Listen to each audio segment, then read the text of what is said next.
Alright guys, we're going to do a quick video demonstration on the new ColorSHIFT 2.0 system. We've got a 5th generation Camaro headlight here.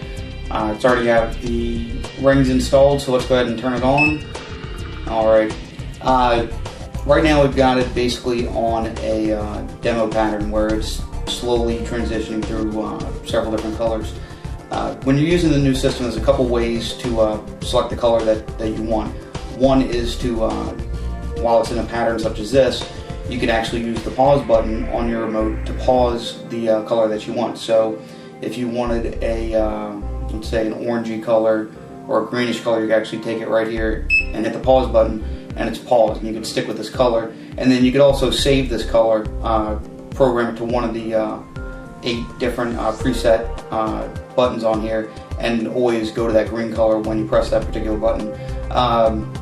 Let's go ahead and start it back up and go through a couple other key features that the new remote has.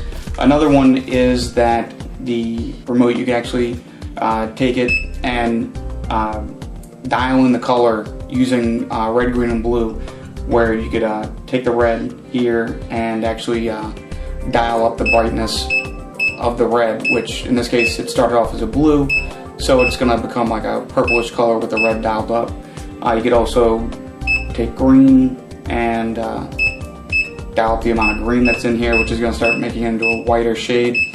And that's another cool feature about this, is that when it comes to whites, you can really dial in the exact white you want. Like if this is too warm of a white for you, you could take some of the red out, make it cooler. That's a little greenish, so you take some of the green out, and you're left with sort of a blue, which we could also sort of take out, and we're left with the green. So it's fun. You could play with this a little bit and sort of pick out exactly the colors that you want to use, as well as patterns. If you wanted to have your own patterns preset on here, you could save it, and then you'd press this play button down here, and in this case we have a little demo pattern playing that is a real quick red, green, and blue flash that goes into a white strobe. So it's sort of to you exactly how you want to set these patterns, but it's there if you want to use it.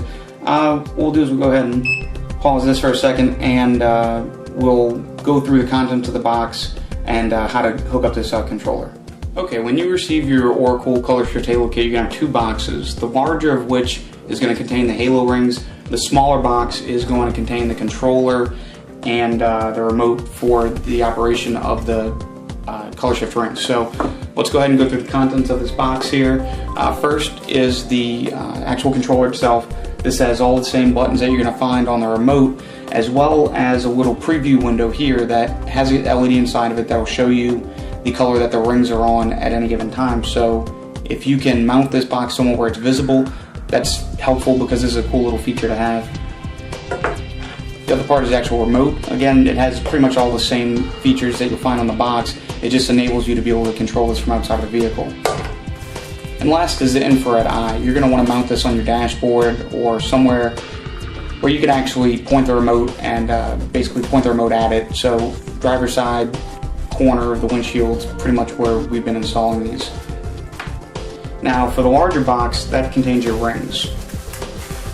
Here's one of the new ColorSHIFT 2.0 rings, and first thing you'll notice is that the rings themselves are much larger than previous models. It's a pretty thick ring. It's very rigid. It doesn't have much flex to it because it's got a 6-layer circuit board on it, as well as these really big 50/50 SMDs. It's a tough ring. You're not going to break this like you could possibly with a CCFL ring. And obviously it's got 4 wires coming out the back of it instead of 2. So let's go ahead and take a look at the controller and how to connect the ring to the controller as our next step here. Alright, so now we're going to get into actually connecting the remote. It's pretty simple, pretty straightforward. We'll show you real quick on the wires coming off the rings. This is the blue anode, the green anode, and the red anode. The black wire is actually power.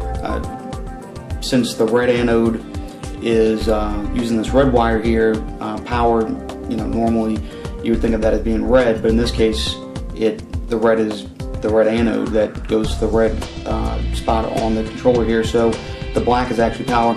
The only reason you really need to know that is if you wanted to test this, if you wanted, before you're doing the installation, if you wanted to actually test everything, make sure it's working, you would hook up your power to the black, and these three are your grounds.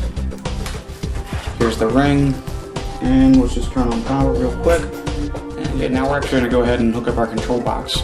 If you look closely on the control box, it has a plus for battery power, a minus for chassis ground, the R is for red, the G for green, the B for blue, and the V is going to be our black wire in this case, which is 12 volt power.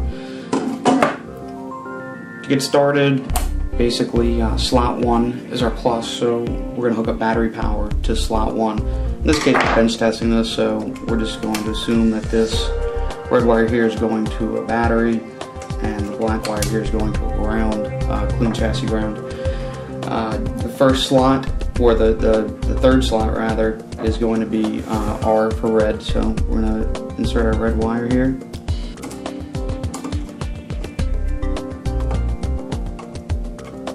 Second slot is G, so we're going to insert the green wire.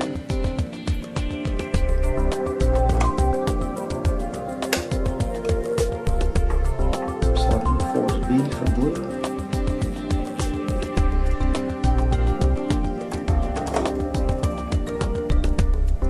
And the last one is slot number 5, and that is going to be our black wire that's going to ring. Alright, we've got the controller all connected, so we can go ahead and turn it on.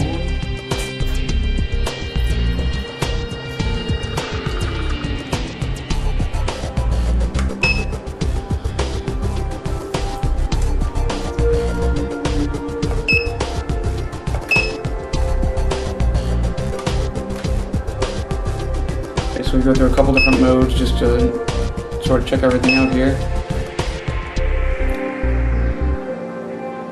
And as you can see with this version, each individual LED actually produces the colors that you're seeing.